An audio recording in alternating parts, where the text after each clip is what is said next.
Coming to you from the studios at the Illinois Rock and Roll Museum on Route 66, it's the Rock and Roll Chicago podcast. Rock and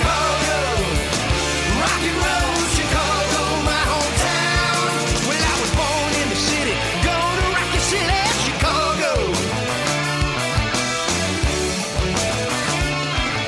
Chicago rock and rollers are the best year around. Hey everybody, it's Ray the Roadie. And this is Hollywood Mike. How you doing, Ray? I'm doing good. How are you? I'm doing fantastic. Ran a little late tonight, huh? A little bit. You know, I think everybody knows that this podcast is recorded, right? Yes, it is. So we are recording this the Wednesday before Christmas. Yes, it is. Right. And I think this was the last day of work for a lot of people. So I think you're right. I had to go into the office today, drove all the way from Vernon Hills. Normally takes about an hour and 20 minutes. It took me 2 hours and 10 minutes. Wow. Well, thanks for coming out. Yeah. I appreciate it. I had to come back this way anyway. I live over here, right? That's right. Yeah. Well, that's great. So what you got planned? Anything exciting for the holiday weekend? Just being irritated by by family. I think that's the common theme, right? Yeah, you might be right. No, we have it down to a science. We've got it split up where it's my family on Christmas Eve, my wife's family on Christmas Day. Okay. And New Year's Eve, we don't do a darn thing. No, amateur night. that's true. I'm at a bar, 3, 4, 5 times a week anyway. I don't need to go out on New Year's Eve. That's true. You're right. Sit at home, watch movies. You are right. Yeah. You are right. Yeah. So why don't we get this show underway? I think we should. We should, because joining us tonight is John David Daly. How's it going, John? How you doing? Great. You want to bring it into? Yeah, bring it into there. So. All right. So John, JD, Big John, what do you go by? Well, I mean, my artist name is John David Daly. I got some buddies call me Big John, man. Big boy. You know, obviously. A little bit. I've been, some people call me JDD, or JD. Yep. I mean, just depends. You know what I mean? Where I'm at any given time, I guess. Yeah, that's right. I mean? So as long as your head turns when they call your name, I guess they're doing the right thing, right? yeah. Well, that's good. That's good. I'm really excited about this one because I checked you out on the internet, went to your website and did everything. And I like your sound. I do. I like your original stuff. I like everything that you do. And you have about 4-piece band, 4 of the guys that'll join you every once in a while. I know we roll with a 6-piece. 6-piece. Full Nice. Band, full band 6-piece. Yeah. Okay. Nice. What are the pieces in Steel guitar, organ, Nice. Dennis Andrietta on steel guitar, Bill Hayden on the organ. He's from Northwest Indiana guy, but he's played a lot up here in the city too. And got Dale Moore on the bass guitar. He's from Hobart. Hobart. Gotta say Hobart. Right. Gotta say Hobart. Gotta say that right. Hobart, Indiana. And just me and my son, we're just south of Kankakee, about 45 minutes, a little southeast of Kankakee, out in the country, man. So Okay. All right. What town out that way? Beaverville. You know what? I know exactly where that is. Do you really? You do. Not many people do, man. Yep. I know exactly where that was. And it's actually a funny story. I decided, I travel a lot for business and it had to be close to about 10 years ago or so. I had the opportunity to go to several places. I had to go to Indianapolis. I had to go to Grand Rapids and the whole bit before I came back home. And I said, you know what? I'm going to do this on my Harley. I checked the weather and said, there's no rain. There's nothing happening. Yeah. Of course, on the way back though, from Indianapolis, I hit some rain. Right. And I said, well, I'm not going to stay on the major highways. And I got off, took a 2-lane highway and I went right through Beaverville. Right through. and I remember thinking to myself, if I was in the car, I'd be calling my wife on the phone right now saying Beaverville, where the women outnumber the men 3-1. Nice. No, that's good. No kidding. You live out that way. So, what's your relation? Have you always been in that area there, or that was you born and raised? Yeah, I moved away. St. Anne, Illinois was kind of where I was born and raised. But I moved away from home for quite a while. Moved down south. Then I just found my way back up here. Right. You know what I'm saying? I don't know, nothing like home, Right. And my mom, she's dead and gone now, but this is probably what brought me back, really, and then now I'm kind of lost, man. I got just like, where should I go? I'm feeling Florida right now because it's cold. Right. Yep. I got family down there in Florida, so it wouldn't be too hard to get that job done, man. Right. But then when the heat comes on down there, it's time to get out. Time to come back. Yeah. Yeah. Now, what would you do? You probably wouldn't be able to bring your whole band with you if you decided to just head to Florida for a few months, huh? I think some would go, but others, my son is a guitar player in our band. Right. To me, that's probably the biggest thing that I love about this band is being able to play with him. And I brought him up, I brought him up playing, I had one in his hand when he was a baby boy, man. And if you guys seen him play, he's amazing. Good. You know what I'm saying? So, I think he would probably roll down there, but, sure. He's a daddy himself now. Oh yeah. So. Yeah. So that might be a little tough though. Might be a little tough. Right. So we know how your son got started. How did you get started? Oh man. Take us back to the roots. Record players. Yeah. Mom and dad's record collections. Mom was a country bumpkin. Mm-hmm. And she was always listening to Willie Nelson. Yep. Waylon Jennings, she liked her Neil Diamond too. I didn't really get into that too much, but I can say that I haven't heard it. You know what I'm saying? But, right. My dad was more the classic rock guy, but I remember slinging them albums all over the place, man, them getting so mad at me because I just got them all over the floor. Right. But I think the one that picked me up and moved me the most was Bob Seger and the Silver Bullet Band. Oh, okay. So, a lot of people say, "Oh man, when you say that, see, I got to reach. I can hear it. Now. I got to reach across the table and give him the knuckles right there because that was one of my father's favorite performers. Every time I hear a Bob Seger song, it takes me back to about 1979 in the back of a 1971 Chevy Chevelle on the way to baseball practice and hearing stuff like Fire Lake and Against the Wind and stuff, stuff like that. Wagon, probably. It was a Chevy Chevelle. It was Chevy Chevelle SS, man. I wish I had that car back. But those were sweet. Yeah, Bob Seger. No, that's good. That's great. Man, yeah, Bob Seger is probably one of my biggest influences for a long time, and vocally, I think I probably roll after that than anybody. I got people that tell me, "Hey, man, you sound like Stapleton. You sound like this." I was like, "Man, take it back about 30 years." Yeah, right. What was it? You know what I'm saying? I'm not that old of a cat, but still at the same time, it's like that was real music to me, man. You got the horn sections in there, a little bit of everything. You had the country feel, you had the rock and roll feel, you had blues, everything. Yeah. Right, got it all. It's all there. It's all there in Bob Seger. So. Right. Not mad at that at all. I mean, I never got to meet the man. I wish I would have. No, I never did either. Could have. But never did either. But it definitely would be something I'd like to do. In fact, I pulled up here tonight and the song that was on the radio was still the same. It's kind of ironic that we were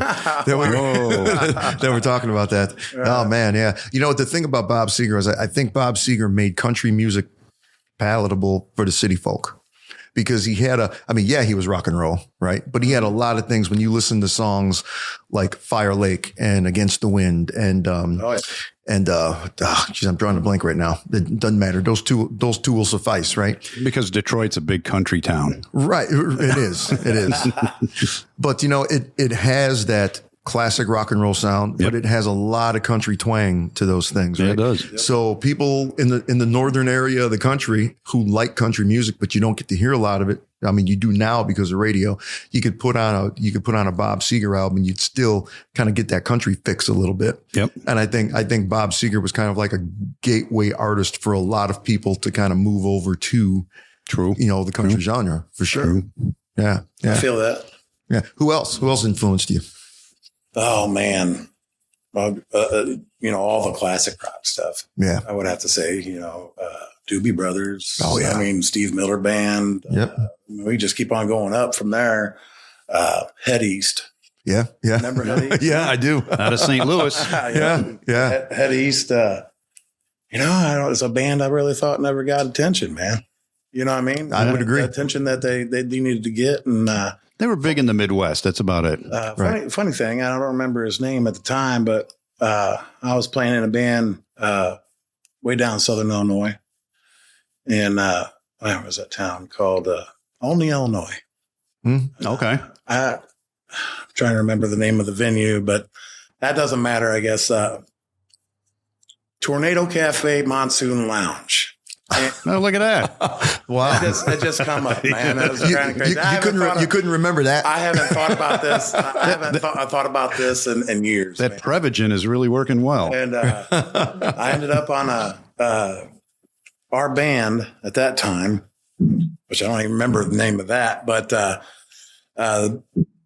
bass player in that band was a bass player from Head East. Okay. Wow. And I was like, that's pretty cool because, I grew up listening to them and, a lot of people say, hey, man, Head East. And they'll be like, who's that? Yeah. You know what I mean? And I'm like, But play them their song, their hit. right. They know that. Everybody will know it. That's right. Right. Right. And they had the coolest sounding album, Flat as a Pancake. That was the name of the album? The I album didn't realize name was that. called Flat as a Pancake. Flat as It a was a Pancake. stack of pancakes on the cover. Mhm. I thought that's really a cool name for an album. Right. Right. And, talking, we touched briefly on Chris Stapleton. You brought up a good point because he's so popular. Sure. He's an ultra megastar, right? Well, I'm not saying I don't love me some Chris Stapleton. Oh, no. And that's not what I'm saying at all. But, Right. that seems to be the one guy that everybody comes back and says, oh, you sound a lot like Chris Stapleton because Right. they don't have any other reference, as to who you might possibly sound like. Right. But you Yeah. listen to Chris Stapleton, and Chris Stapleton was just a product of all those folks that you, For sure. you named. Yeah. And I'll tell you, one of the people that I hear in his voice when he sings, and this person may not have influenced him at all. It might be the kind of thing where he's heard some music before and doesn't really know who it was or whatever. But my mother was a Charlie Rich fan, right? Okay. And if you listen to some of the slower ballads that Chris Stapleton sings, he's got a little bit of that Charlie Rich in his voice. For sure. So you can start piecing together bits and pieces. Some of his where he was inspirations, yeah. There's influenced from. quite a few songs in there, man. It's totally Creedence Clearwater Revival type Oh, yeah. sound too, Yep. And he plays your favorite song. Oh God, let's not talk about that song. What, Tennessee Whiskey? Let's not talk about that song. Yeah. God, I love you, Chris. You're a great performer and everything, but I don't want to play your song ever again. And I have a feeling he kind of feels the same way, but that's the curse of, the curse of writing a hit song. That's right. Can you imagine how many times ZZ Top has done LaGrange? Well, I mean, the fact for me blew me away. It's the first time I ever heard that was it the CMAs or something like that where he come out with that song?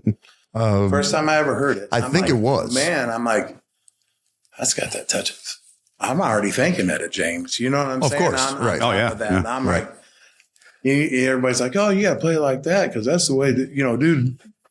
For one, a lot of people don't even know that, Right. Who sang that song. Was that written by, is that David Allan Coe written by We or was it discussed this before once that? before. I think it was someone else. Yeah. And I can't remember George who it was. Jones. I know George Jones recorded it. And then Yeah, we talked about this I'm once before. trying to Who think wrote of it? who the writer was on that, but because I know for a fact David Allan Coe come and recorded that as well. Right. The first time I ever heard it, I just stopped in at a local open jam. And a friend of mine was playing it.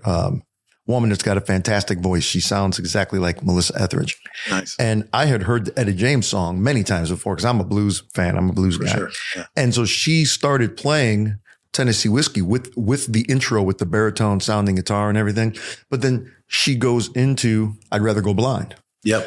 And I had no idea. He does that live. Oh, yeah, he does. Yeah. But she started with I'd Rather Go Blind and went into Tennessee Whiskey and then Right. finished it with I'd Rather Go Blind, which is everybody else does it the other way around. Yep. My Prevagen just hit. Okay. Tennessee Whiskey was written in 1981 by Dean Dillon and Linda Deal. Hargrove. There you go. That's a songwriter right there. There you go. Yep. Yep. I For sure. should knew that one. Yeah. They decided to write the song together after meeting at the Bluebird Cafe. Oh, see, there you go. We talk about the Bluebird Cafe on this program a lot. That's right.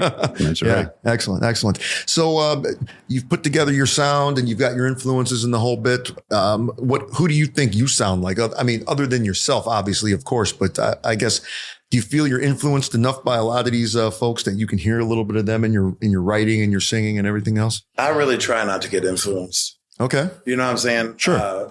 Especially when it comes to songwriting. Songwriting for me, it's got to be something that hits me at a time. Like, every morning I pick up the guitar. Mhm. I'll play for a little bit.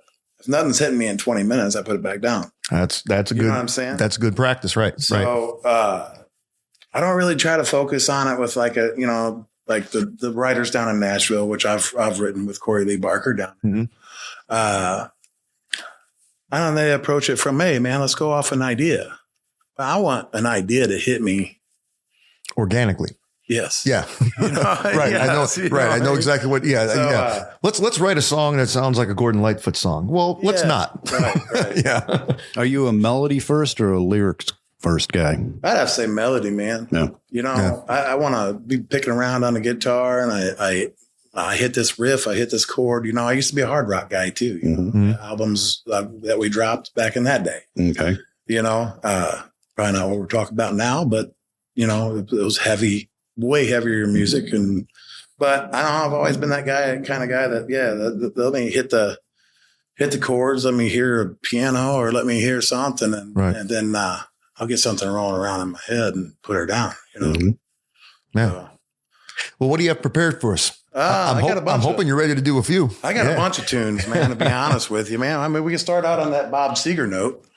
Yeah. You know what I'm saying? To show you that little influence. Alrighty. Okay. Get your stuff together and we'll be right back. And this is original, so Oh, okay. all originals. That's probably what I'll play today. So I think this guy might be a long lost relative of mine or something. Think so? Because he's playing an Alvarez acoustic, Mhm. and I mean, I've got like four. Well, I've got four Alvarez acoustics. I just absolutely love them. Nobody plays Alvarez. We were just acoustics. talking about that before you got here. that string through body. Yeah, yeah. It's pretty sound, man. I when I went and bought this, I own some Gibsons too. And when I went and bought this, I had, I took in the room with me over in Sweetwater, and I probably played each one of them about a half hour each. Mhm. And I had a Martin D28 in there. Right. I had a J 200, Gibson J200. I had a Taylor, Right.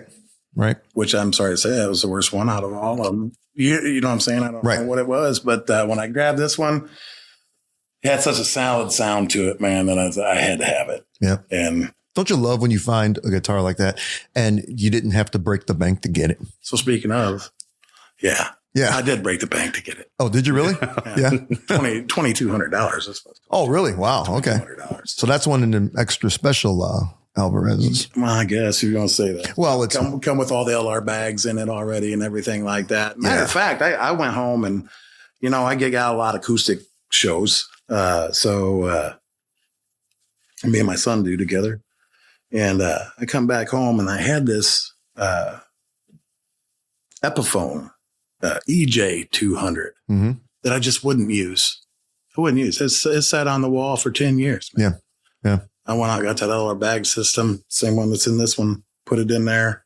And that's my going out and playing guitar now. Right, You know what I'm saying? right. I'm not gonna ruin it as much, Right. So as I would this, and I ain't gonna do that to this. So, right. but anyway, sorry. It's a beautiful looking guitar. It's very, yeah. But Yeah. how do I say this without saying it? The most popular guitar store in the world sells a lot of Alvarez guitars, but they're the $350 to $500 Alvarez guitars. Right. It's kind of a rare find to find an Alvarez that you would see in the same room with the Gibsons and the Taylors and stuff like that. This is a Yari though. You know what I'm is that saying? a This is an Alvarez Yari. Yeah. Oh, okay. So, Yeah. That's the difference. There. That's the difference. Right. Definitely. So, Right. how are we going to sound here? Stay back about the distance that you are right there, because your singing voice is going to be louder than your speaking voice. And we can direct that over there to kind of pick up the guitar. I can even use this one we can put this one on as kind of an ambient. And as long as you can hear yourself, okay, we're all good. Yeah. You let me know whenever it's go time. So we was talking about the Bob Seger, right? Yep. Yeah. And this is probably up, the Bob Seger alley, definitely. It's called Like a Wild Horses Roam. And we don't have it on. This is something we're recording this winter probably, and be out in 24. All right. Along with probably the ones I'll play with you. I tried to ask him what his wife's was your girlfriend? My girlfriend. I tried to ask you what your girlfriend's favorite song was, because she said she turned you on to my music. So But anyway, we'll go on with the box and everything. I can fix that for you.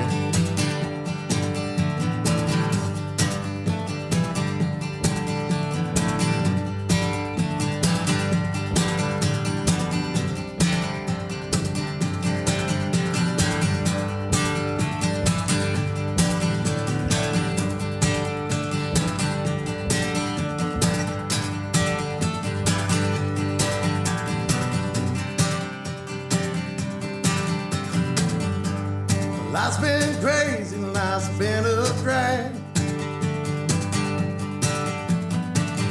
I think I've done everything I can. I've been up and I've been down. Been everywhere, man, I've been around. I've been so low, I'm too high to care. Everything I've had, I've watched disappear. I've been broke, tonight I'm alone, alone, alone now, baby. Like those wild horses roam. I've been first and I've been last. Drink my whiskey straight from a glass. I've been stoned to the bone. It's been a while since I've been home. I've been so low, I'm too high to care. Everything I've had, I've lost, disappeared. And I've been broke, tonight I'm alone, alone, alone now, baby. Just like those wild horses roam.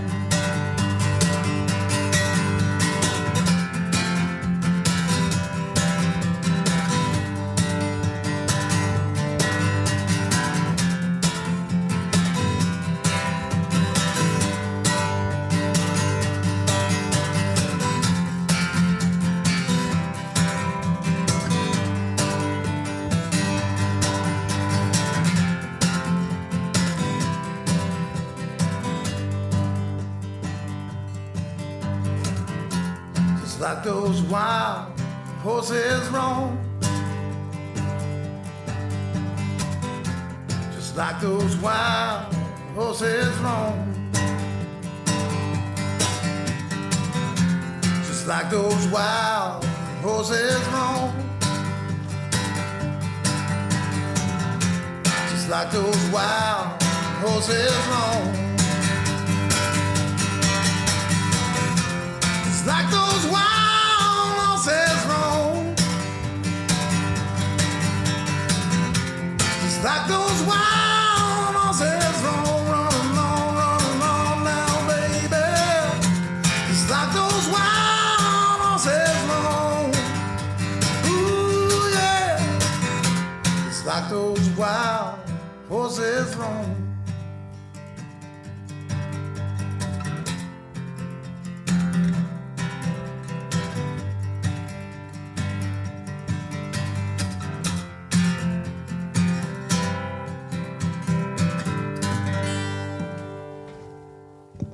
All right.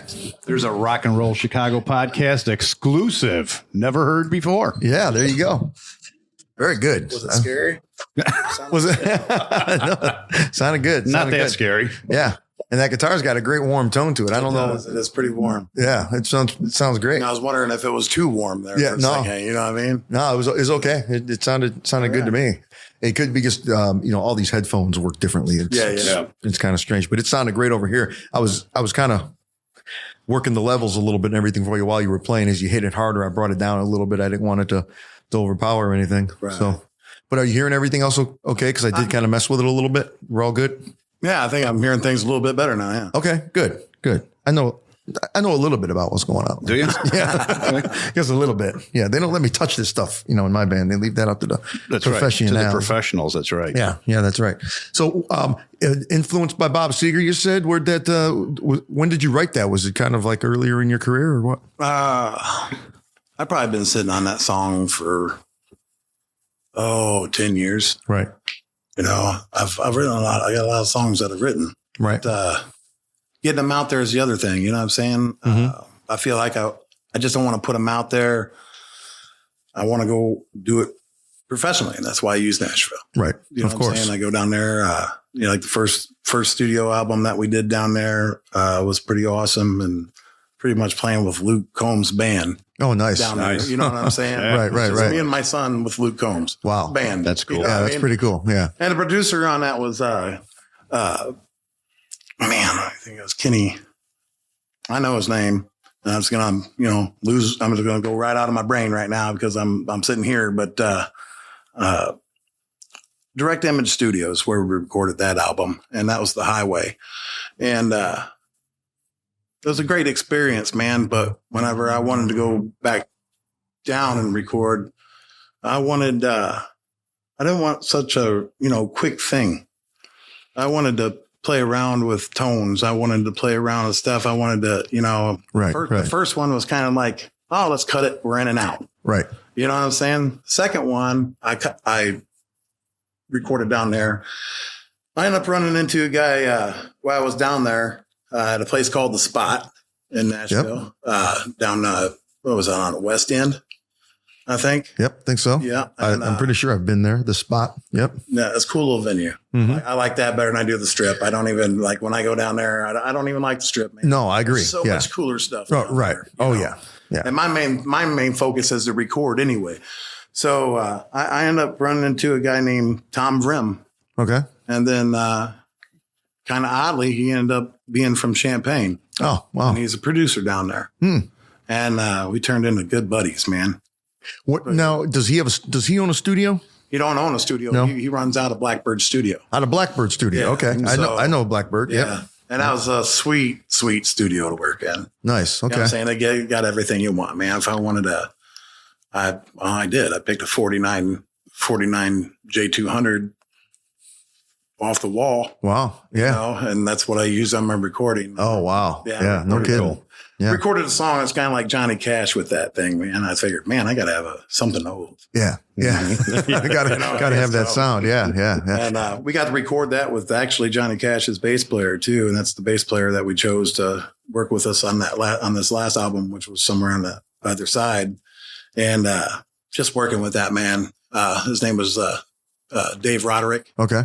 Johnny Cash's bass player. Yeah. Well, it was for the last 20, 30 years of his life. I mean, he played with many other people, Dwight Yoakam. Right. We could probably go into a bunch of people he played with. He's been in a lot of recordings. And, but I mean, he was one of them guys that are like, hey man, he likes the raw stuff. He likes, you know what I'm saying? He's old school. He likes the vintage gear and stuff like that. But he just passed away a few months ago. Oh no, that's too bad. So, and you worked with him in you said Champaign? No, I worked with him down in Nashville. In Nashville, you worked with him. Okay, with Dave. Tom Vrim was the he was the producer on that, and we turned into buddies. And my buddy Joe Aslan too. You guys ought to get him in here, man. Give him a look at because great blues guitar player. Nice. Okay, writes his own songs, and he's been recording down there too. But throwing it out, Joe. Yeah. But anyway. But anyway, yeah, I mean, that was a great experience, with some great players down there. Joshua Hunt on the drums and Eddie Dunlap on the steel guitar. Right. Of course, me and my son. Right. So, yeah, I love that studio. I love the room.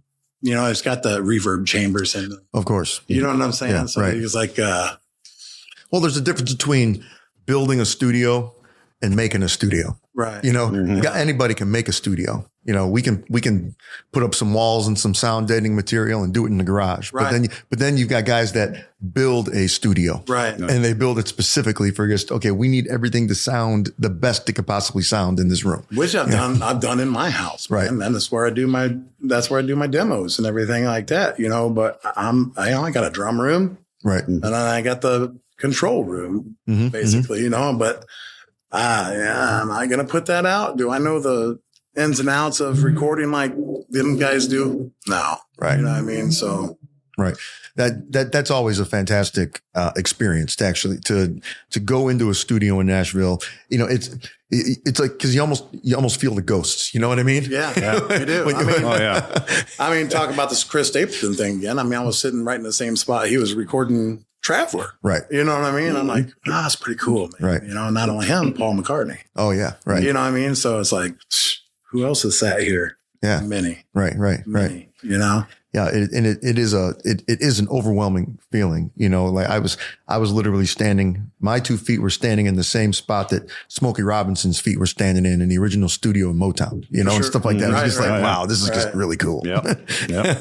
And then all of a sudden you might be a one take kind of guy, but nope, now it's going to take like 100. That's the way I just felt at that song I just played. Right. So you've got 2 albums out now? 2 albums. 2 albums. Okay. I mean, if you want to count the rock stuff, then I think we're here talking about that today. But, we had 1 out when we had that, and then we were sitting on 2, and then the band broke up. You know what I'm saying? What band was that? That was called Redneck Remedy. Okay. Back in the day. I don't think we've really played anything for probably about 10 years now. Oh, okay. But it was harder edged. Black Label Society meets Clutch meets all them influences. Right. You know what I'm saying? So it was, we did some pretty cool things, man. Opened up for some pretty big bands. We played over here back when it was. Oh, before was it's been a couple things. Mojos? Before was the Forge. There was Mojos. Probably Mojos. Yeah. And then there was something. Mojos, then wasn't it called the Tree at one point in time? Tree, It was called the Tree. For a little while. Yeah. Well, we used to tour out in that band. We used to tour out to Dallas, and we played the Tree out there in Dallas. And, Okay. Man, there's a specific place, Reno's Chop Shop. That's where Pantera. Yeah. They had all their cups, that when they get done with a shot, they throw them up over. So they got them all. I don't know if the place is still down there, but they'd have them all barbed wired and stuff so people couldn't pull them out because it's, Right. bag Daryl throwing that up there. Right. So, Right. But yeah. They'd have to go through and DNA test every one of them to figure out. I mean, Who's who? So going back to influences, man, I mean, I run from blues all the way up to, metal like that. Yeah. So Yeah, exactly. So your next album, you got everything. You got the songs you're ready to record on that, or are you still working on some? I probably got a couple albums lined up. Okay. And which ones are you pushing like right now? Like if song wise? Yeah. I'm still pushing. I'm actually like I released the album, but I'm gonna go back and release mistakes I've made off of the album. It's just an EP. I'm just recording EPs, man. I'm not the attention span. Like back when we was listening to music, man, or when I come up and maybe you come up too, we listen to a whole album. Oh yeah. You know what I'm saying? Both sides. Another topic of conversation on this show that we talk about all the time. Yep. Yeah. It's like gone are the days of, your favorite band would come out with a new album and you'd call over a bunch of friends and you'd all, lay around on their bedroom floor and listen to that album and pass the album cover around. Everybody takes their chance reading the liner notes. Right. For sure. So, I mean, I was talking to Tom about this, down from Nashville, Tom Grimm. And, he was saying, he's in the middle of trying to get this, independent record label going up, doing it right, Right. And, I don't know, is that gone? Or is that still there? I mean, are you better off these days to go ahead and start your own label? I mean, it seems like all these other guys are doing it. Yeah. You know what I'm saying? I mean, but it certainly makes sense to me. I guess if the money's there. Right. You know what I'm saying? If you got to have money back in some kind of label for distribution and all that stuff. But I mean, really, you can distribute I guess it all falls down into a name. How many people's listening to your stuff? Right. Yeah. You know what I'm saying? And whether you can kind of front that whole thing. I mean, let's give a perfect example. Cody Jinks. I don't know if you guys listen to Jinks at all, but perfect example right there. You know, I don't know who was funding. I mean, I think I read somewhere that his wife was funding it, and then you know, then he's able to fund himself. You know what I'm saying? So, which that's cool. Right. It ain't too often that you get a female that's gonna support. You know, I'm lucky to have that. You know what I'm saying? Me too. Yeah. So yeah. You know, I think you know, a lot of stuff has happened over the years, and unfortunately, some of it's good, some of it's bad. The good thing that came out of you know, all the downloads, and gosh, it all started with Napster, 20 years ago or whatever. The good thing about that is I think people realized that they can produce their own product. They can do it. I mean, it can be done. And people have proved it by sitting at their dining room table with a laptop. For sure. Now, a lot of the stuff that they've produced is just swill, all that, electronic, type kind of music and the whole bit, but it can be done. You can do it. The bad thing about it is I think it's kicked musicians back about 50 years to the point where we truly are starving artists once again. Right. Because nobody is making money off of that recorded product that they're making. If you want to make money, you have to go out there and promote it and oversaturated. Yeah. Right.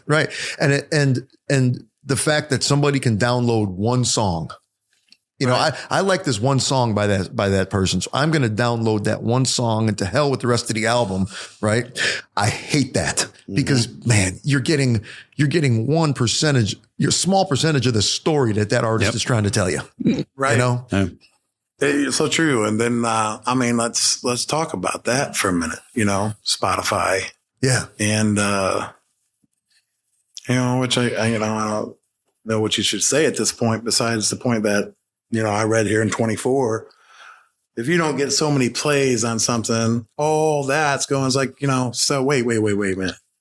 I still made that music. That money should be kind of me. So, but they're going to give your royalties to the bigger artists that are, did you read that? Yep, absolutely. And I'm man, that's like, every little bitty tenth of a cent that I make is what I want to. It's like a pyramid scheme is what it is. For sure. You've got all of these nobodies, unheard, and then you've got at the top of the pyramid, you've got the megastars, right? And the megastars are promised X amount of dollars for their downloads and whatever. Well, it's a pecking order. If you're down here with the masses that nobody's heard of, well, we're not sending out a royalty check because of your 300 downloads. It's not worth the ink, to sign the check. So they take that money. Well, we owe this guy up here a little, so it's like all these guys down here are helping to pay for the royalties for the people that are all the way at the top. Yep. And if you want to get any kind of residual out of your product that you're producing, you've got to figure out a way to get up here. That's because you're not getting it down here. I mean, anymore. I've gone as far as saying, who's to say, is that the real plays? Are you know what I'm saying? Is that the real play? Are you guys holding back some money on me or something like that? But that's the way it makes you feel. Now, if you go down the road, like you guys like Garth Brooks, I mean, what Garth Brooks done is pretty smart, man. You either go to his website or you're going to Amazon. Right. And that's where his deal is. Direct. With Amazon. Right. You know what I mean? Mm-hmm. So I kind of took that and figured I'm going to just go to my website and make sure every song that I got out is available for download. And when I post it online, I post it to Facebook, I post it to this place, that place, whatever, I'm always going to tag it with the .com. Right. You know what I'm saying? So, hey, this is available here. You can listen to it there. Right. But it's available here. Then you can listen to it there or whatever. Vice versa. And then you're getting the full 99 cents. Yeah. Because when they buy it on iTunes or something, you get like a quarter of a penny. Right. And that's your stuff. Yep. And they're making all the money. Yeah. Yep. So, I mean, you guys are musicians. I'm sure you've been gigging for a long time. I've been gigging for a long time too. Mm-hmm. You know what I'm saying? Just like the work that goes into it. You know what I'm saying? Think about it. Oh, yeah. It means like, then you got these clubs telling you, man, I'll give you, I'll give each of your guys $100 or something. I was like, well, then I ain't coming. Yeah. You know what I'm saying? Then I ain't coming. Yeah. I mean, it ain't worth getting out of my house at that point. Right. You know what I'm saying? I can sit and play and have a good time by myself. That's right. here in my house. You know what I'm saying? Right. At the same time, you almost got to do some of them, because you just want to meet that audience. And I think we've been pretty fortunate. I mean, sometimes you have to do that. I mean, let's face it. Sometimes you have to do that. But do I think I'd be on a bigger playing field by now? You always wish for that as a musician. right. If I don't never get there, then I'm happy. Mhm. What I'm doing. I told my son, he's like, Dad, I play with my son. He's like, Dad, you're probably going to die doing this, aren't you? Yep. And I said, you know what, son? If I was to die tonight up on that stage, you just know that I died loving what I love to do, Right. So, and it don't get no better than that. Yeah. I mean, what's that? What do you want? Fame? You want fortune? No, you just want to be able to, at the end of the day saying, hey man, I gave us a good old college try or whatnot, Yep. and go down the road with it, Right. So Well, why don't you do what you love to do I was one going to more say time for us? that. I was going to say that sounded like a song. Did anybody write that? Did anybody write that down? well, I've been pushing my song Mistakes I've Made, which I'm just going to turn around and drop as a single. And I've found, since we're talking about all this, all this, album stuff, like nobody's got the attention span to listen to the album. Well, if you ain't dropping singles, Yeah. they ain't listening. You know what I'm saying? right, So I want to go back. Got to be your own radio And station. even though I've dropped this song already, I'm going to go back and I'm going to drop every one of them as a single, so it gets its own playtime or whatnot and a spotlight. So, but anyway, this is called Mistakes I've Made.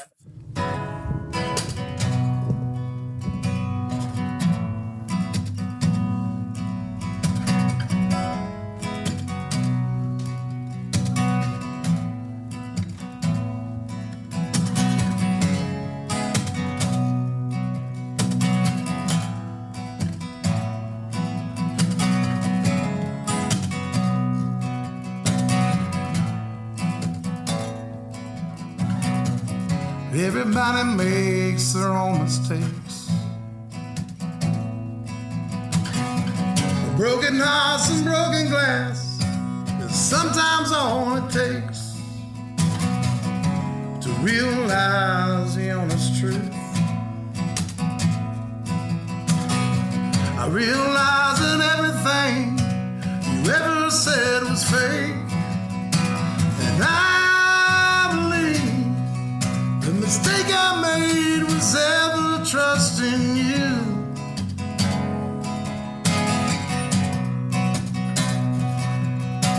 And I believe the mistake I made was ever loving you.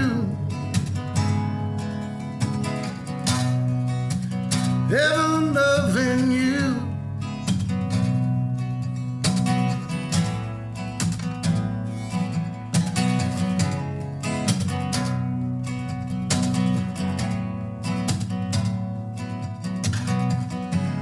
Can't escape a broken heart. Sometimes it comes along to tear you all apart, but you'll be stronger when it's through. Someone will come along, love you like you never knew. And I believe the mistake I made was ever trusting you.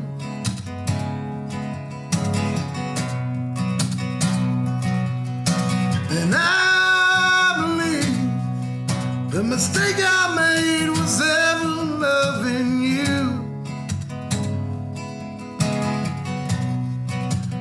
Ever loving you.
ever loving you.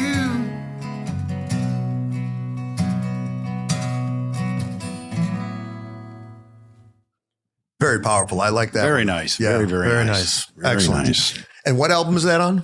That's on Somewhere on the Other Side. Somewhere on the other Yeah. side. Yeah. So it's a little bit more bluesy, bluesier type song. Actually, I mean, I can only do so much here with an acoustic, but I tell you what, man, we laid down this. I remember when we was recording that song, me and my son was going through guitars. Uh-huh. We had a pick of. I own some Telecasters, you know what I'm saying, but we tried a Strat, we tried this, we tried that. I looked over at this 67 Mustang. Oh, wow. It was Yeah. hanging on the wall. Yeah. You know what I'm saying? Like, there we go. And, and isn't that what Chris Stapleton plays? I believe he plays a Jazz Master. Jazz Master. Yeah. Close. Yeah. I mean, close enough, Yeah, kind of thing. Yeah. Cause it had that, it definitely, you heard that sound For sure. in that song. If you listen to that song, wherever you listen to it at Spotify or wherever, Yeah. if you listen to that song, you'll hear that. And it's pretty ratty. We put it on a JCM 800, cranked it up. God, I love that sound. I love that sound. I mean, so yeah. I love that sound. And I've been getting into it more and more and more is that raw sound. I don't like that digital sound. I can hear the digital. I can hear the digits. What's the word I'm looking for?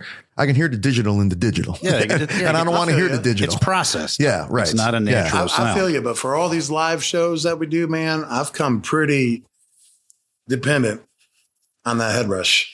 Yeah. The head rush, I don't feel I get a digital sound out of it at all, really, because the way I've gone through and I've EQ'd everything and the way I got it EQ'd on the outboard, I don't really feel like I got it sounding pretty tubey. Then I got the new Prime too. Okay. Okay. And I started messing around with, I'm a Fender Junior fan. Okay. Yeah. You know what I'm saying? Of course. So I could pull some pretty downright heavy tunes out of that Junior with that head rush. A Blues Junior? Blues Junior. Yeah. Well, see, I mean, you've got the tubes and the whole bit in the amp. That's exactly what I played through. That's definitely helping out. Fender I love Jensen that thing. speaker. Love it.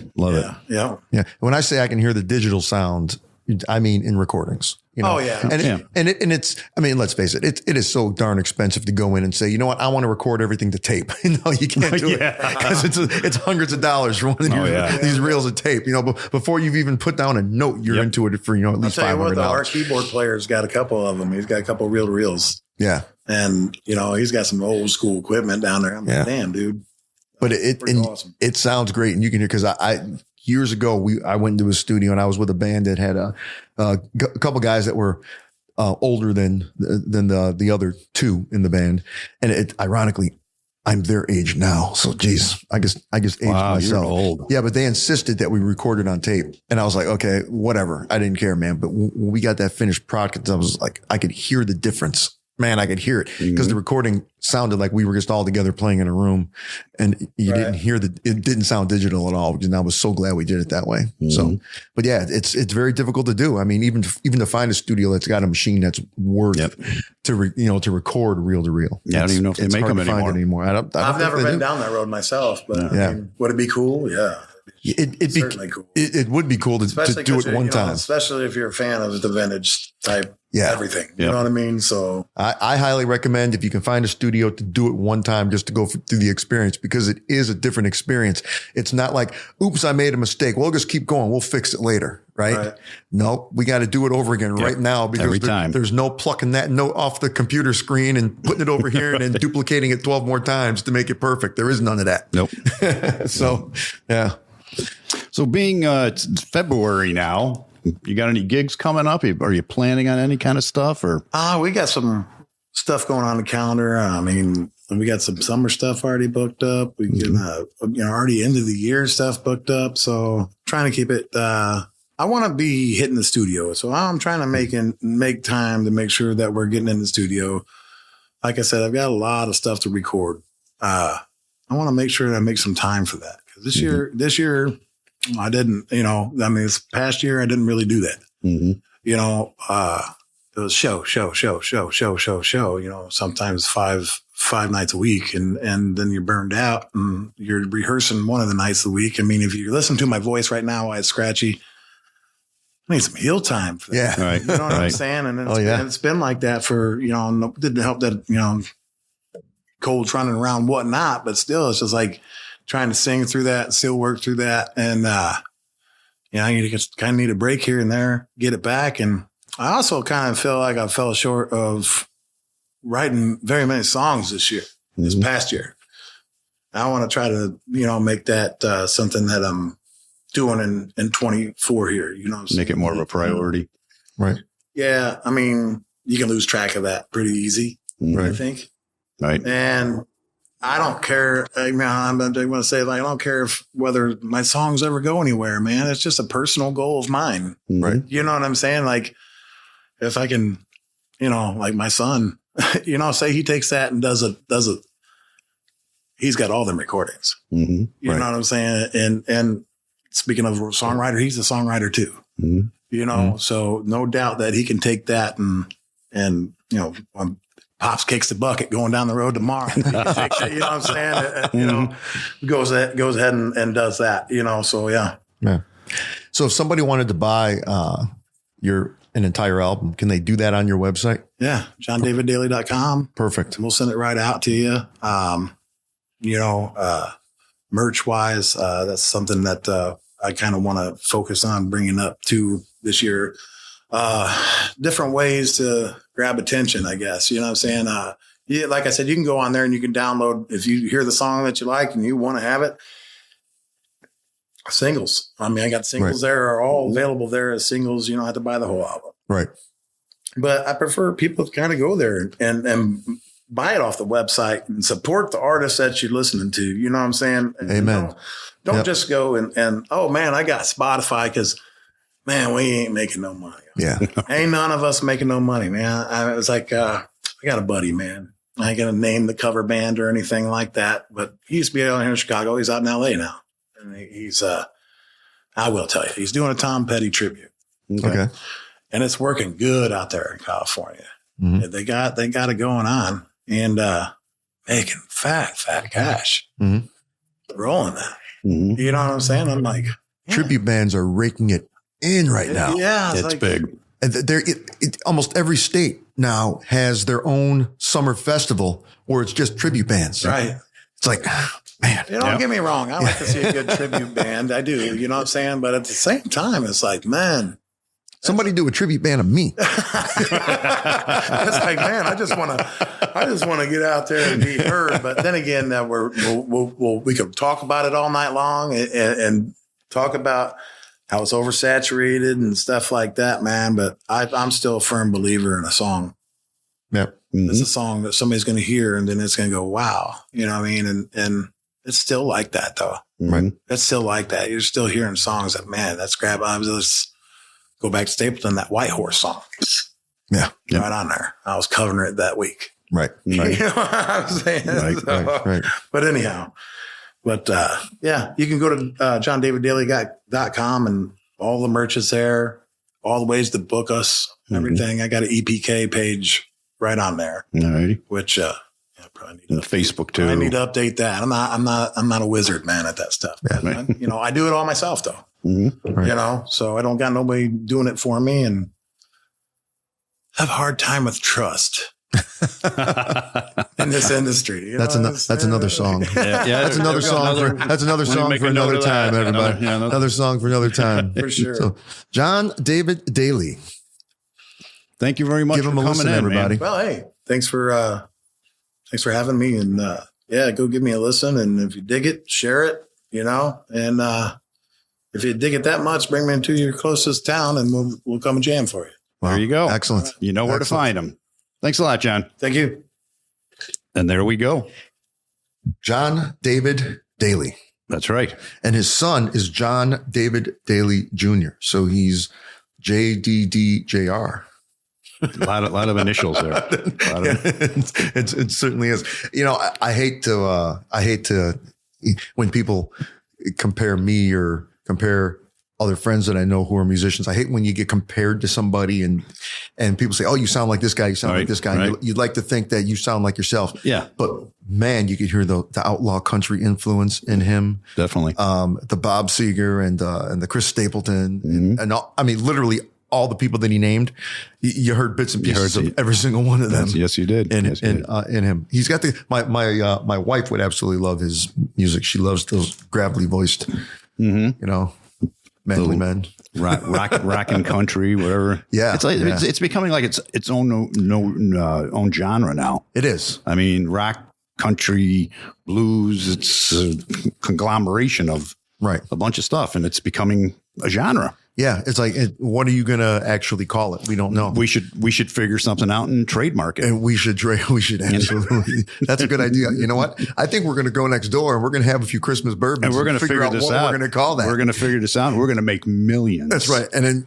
we're going to hook him up. We're going to use his name in reference. That's right. That's right. We'll cut him in on a piece of the pie. Yeah.